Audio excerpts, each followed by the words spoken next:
নমস্কার, আমি সাবিত্রী মান্ডি। আমি পূর্ব মেদিনীপুর থেকে ছোট্ট একটি গ্রাম থেকে বলছি। সকাল 5:30 থেকে আমি আমার ব্লগটা শুরু করলাম। তো চলো, আমার দরজার সামনে যে ফুল ওটাই দেখিয়ে দিলাম। আর এখানে মুরগিগুলোকে দিয়ে দেওয়া হয়েছে খাবার। আর আমার রান্না হয়ে গিয়েছে, আমার বর কাজে যাবে তার জন্য রান্না হয়ে গেছে। ভাত সাজিয়ে দিয়েছি। আজকে হচ্ছে 6টা নকাল ধরবে, তার জন্য কিছুই তেমন রান্না হয়নি, শুধু কুঁদরি আলু আর 2টো পটল দিয়ে চচ্চড়ি করেছি, ওটাই 2টো টিফিন কাগজে ভরিয়ে দিয়েছি। আর এটা লেবু আর চিনির জল দিচ্ছি আমার বরকে। তো এটাই খেয়ে বেরিয়ে পড়বে কাজের উদ্দেশ্যে।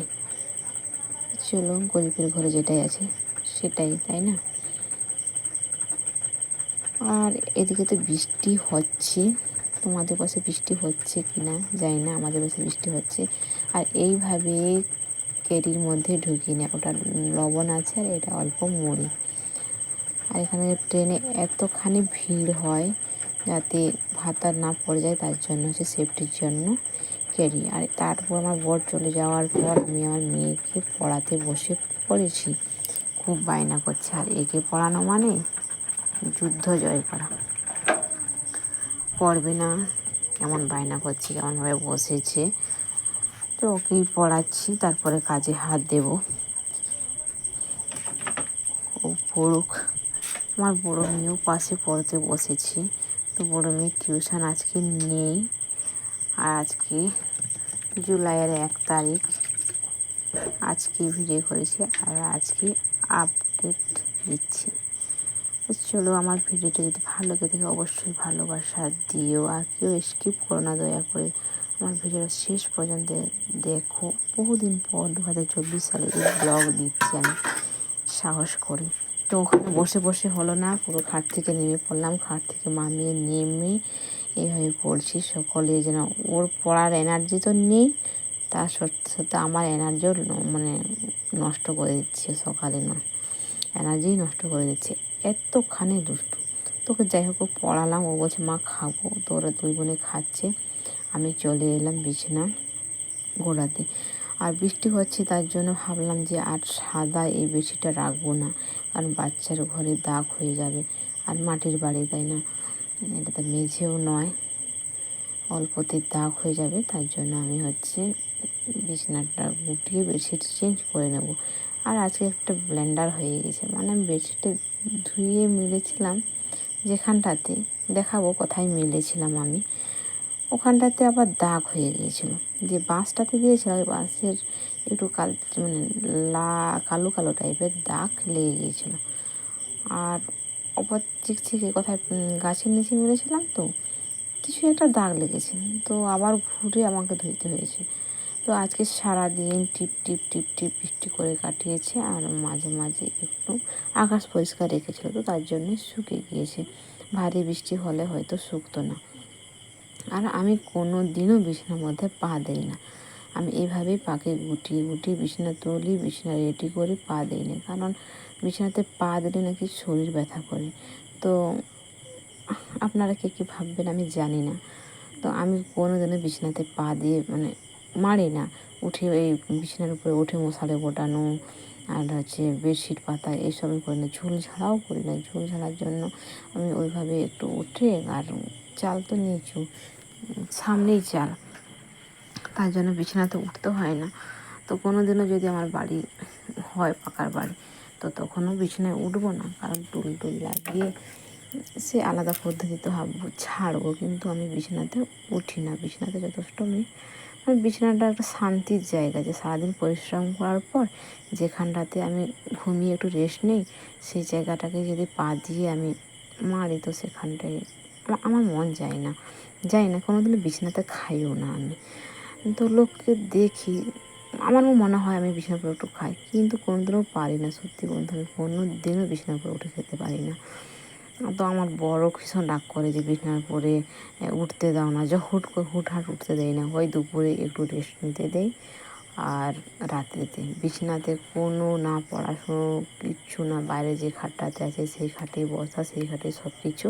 আর সেখানে বেডশিটটা যখন আত্মীয় আসে তখন এখানে ঘুমোতে দিলে তখন সেই বিছনার চাদর চেঞ্জ করে, যে বিছনা সারাদিন পাতা থাকে সেটা আছে রাত্রিতে ঘুমানোর সময় সেই বেশিটা চেঞ্জ করে তারপরে ঘুমোই। এটাই আমার মানে স্বভাবে পরিণত হয়ে গিয়েছে।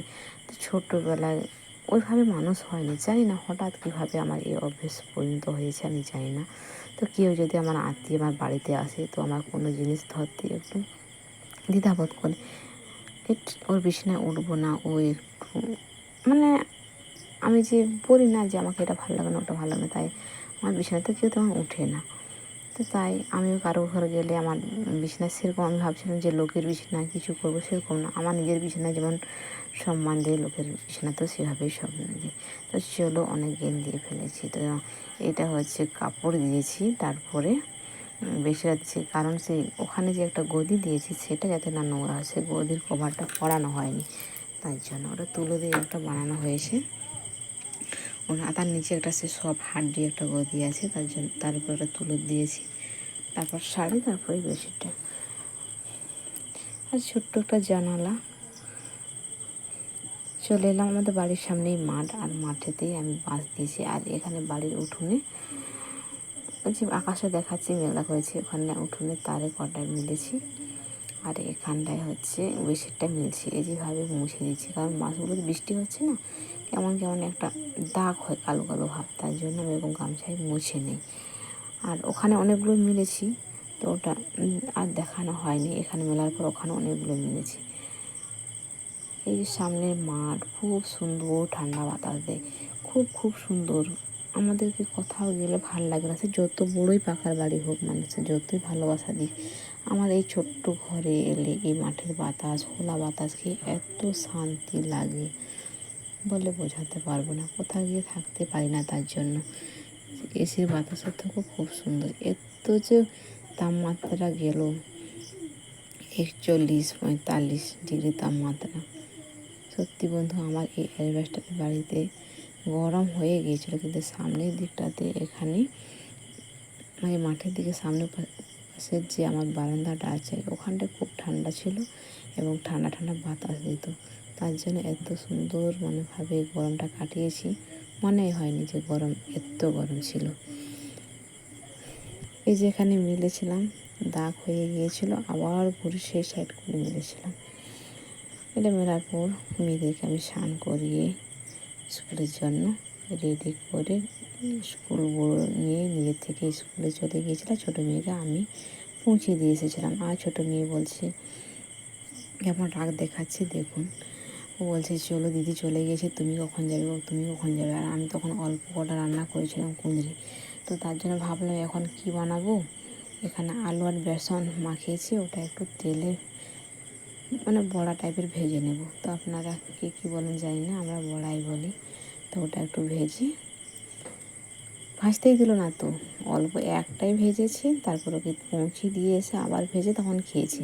আর সকাল থেকে এখনও কিছুই খাওয়া হয় না। আমি ভালো চা খাই না, যখন তখন চা খাই, খুব তেমন চা খাই না আমি, মনে হলেই চা খাই। আর জল দিয়ে অল্প একটু মুড়ি খেয়েছিলাম, একদম অল্প, ছোট্ট বাটি 1 বাটি খেয়েছিলাম। ছোট্ট যে বাটিতে আমরা তরকারি খাই সেই বাটিতেই মুড়ি দিয়ে খেয়েছিলাম। তার জন্য ভীষণ খিদে পাচ্ছে, এখন 10:30 বেজে যাচ্ছে, ভীষণ খিদে পাচ্ছে। আর আমার বড় মেয়ে পুজো দিয়ে দিয়েছে, আমাকে আর পুজো দিতে হয়নি। আর আমি সকালে শুধু বাসি নাইটি চেঞ্জ করে ভালো একটা নাইটি পরে ফ্রেশ হয়েছিলাম। তো চলে এই যে মেয়েকে দিতে যাচ্ছি, আমি মেয়েকে দিয়ে এসে এই যে খেতে বসে গিয়েছি। ওই অল্প একটু তরকারি আর 2টো বড়া খেয়ে নিই। আমি খেয়ে নেওয়ার পরে মেয়েকে আনতে যাবে, বাড়ি ঝাঁটানো হয়নি, তো শুধু শুধু বিছানার সবগুলো চেঞ্জ করা হয়েছে। সকালে একবার, খুব সকালে আমার বর কাজে যাওয়ার আগে আমি ঘর বাড়ি ঝাঁটিয়ে নিই, তো তখন একটু ভালো করে ছাঁটানো হয়ে যায়, ছাঁটিয়েছিলাম। আর এখন পুরো ভালো করে প্রত্যেক দিন আমি সব খাটের তলাগুলো ভালো করে ঝাঁটিয়ে বের করে দিই। এখন ভালো করে ঝাঁট দিয়ে দিচ্ছি। তারপরে আমার মেয়েকে আনতে যাব, টাইম হয়নি, তার জন্য আমি তাড়াতাড়ি এই কাজগুলো এগিয়ে রাখছি। মেয়েকে আনার পর আমি স্নান করবো, মেয়ের স্কুল জামা ধোবো, 2 মেয়ের স্কুল জামা ধোবো। আর আমি প্রত্যেক দিন স্কুল জামা প্রত্যেক দিনই ধুয়ে নিই, সে দুটো করে ড্রেস থাক আর যাই থাক, কারণ মেয়েরা আমার ওই একই ড্রেস আর একবার যা পরে আর দ্বিতীয়বার পরতে চায় না। ছোটো থেকে ওইভাবে একটু অভ্যেস করেছি, তো ওইভাবেই ওরা আর পরতে চায় না। তো তাই রোজের ড্রেস রোজই ধুয়ে নেই আমি। এত ধুলো বেরিয়েছে, মাটির ঘর এত ধুলো হয় বলে বোঝাতে পারবো না। মনে হয় যে পাকার বাড়িতে মনে হয় এত ধুলো হয় না, যাই না। পাকার বাড়িতেও ধুলো হয়, কিন্তু মাটির বাড়ির তুলনায় অনেকখানি কম। বিছানাটা ঝেড়ে নিচ্ছি, ঘর ঝাঁটিয়েছিলাম, ধুলোগুলো উড়েছিল তার জন্য। আমার বালিশগুলো সবসময় ওইভাবে চাপা থাকে, বাইরের বালিশগুলোই ব্যবহার করা হয় সারাক্ষণ। এই বালিশগুলো ঘুমানোর সময় ব্যবহার করা হয়। এই যে গামছা পেতে নিচ্ছি, কারণ আমি ওখানে উঠবো তো, আর আমি খাটের নিচেগুলোতে ঢুকে ঝাঁটিয়েছিলাম, তার জন্য আমার নিচটা একটু ধুলো হয়েছে, তার জন্য গামছা পেতে নিচ্ছি। আর ওগুলো যে ধুলো উড়েছে ওগুলো মুছে নিচ্ছি আমি। তো চলো, আমার ব্লগ দেখলেই বুঝতে পারবে যে আমি এগুলো রোজ ধুই, মোছামুছি করি না ভিডিওর জন্য না বন্ধু, আমি রোজই মোছামুছি করি।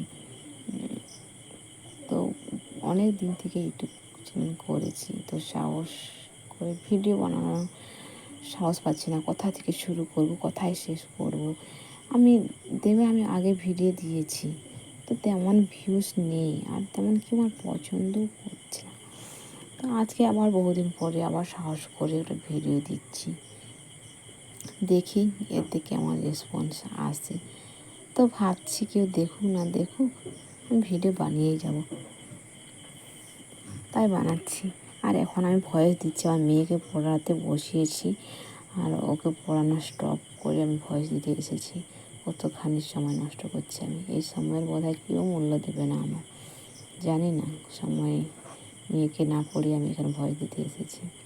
দেখি এটা ভয়েস দেওয়ার পর মেয়েকে পড়াতে বসাবো। আর আমার বর 9টার সময় বাড়ি ঢোকে, 6টা 4 নকাল ধরে, আর বাড়ি আসে 9টার সময়। সারাদিন বাইরে থাকে আমাদের 3জনকে খাওয়ানোর জন্য। মানুষটা সারাদিন বাইরে পড়ে থাকে। তো চলুন, এগুলো মুছে নিচ্ছি আমি। আমার মেয়ে চলে এসেছে, 2 মেয়ে। এই যে স্কুল ড্রেসগুলো ধুয়ে মেলে দিয়েছি, এখন বাজে 3টে। আমার মেয়ে যাবে এখন টিউশন পড়তে। আর আজকে হচ্ছে হাফ ডে স্কুল হয়েছিল, আজকে সোমবার হাফ ডে হয়েছিল। তো এটা 4:30 থেকে টিউশন ছিল, তার জন্য আজকে হাফ ডে হওয়ার জন্য 3টে থেকে টিউশন শুরু হয়ে গেছে। আর মেয়ে গল্প করছিল 2 বোনে, তো টাইম পেরিয়ে গেছে 3:15, তার জন্য মেয়ে খুব তাড়াহুড়ো করছে, আর ব্যাগের চেনটাই লাগাতে পারছিল না। তো আমি বলছি চলে এসো, আমি লাগিয়ে দেবো। তো ও বলছে না পারবো, আমি বলছি না, তারপরে আমি গিয়ে লাগিয়ে দিচ্ছি। ওখানে স্কেলটা বেরিয়ে গিয়েছিল, তার জন্য লাগাতে পারছিল না, তাড়াহুড়ো করে যাচ্ছে না তাই। তো টিউশন যাবে, 1-2টো বই নিয়ে গেলে হয় যেগুলো পড়াবে। সায়েন্স টিউশনে যাচ্ছে, চাই না কীগুলো নিয়েছে একখানি। তা চলো, আজকের ব্লগটা কেমন হয়েছে অবশ্যই বলো। এখানে শেষ করছি, বেশি বড় করবো না। তো চলো, আমার মেয়ে চলে যাচ্ছে, বাই বাই। দেখা হবে আগামীকাল। অনেক অনেক ভালোবাসা দিও, আবার ভালো ভালো ব্লগ নিয়ে আসবো। Bye bye.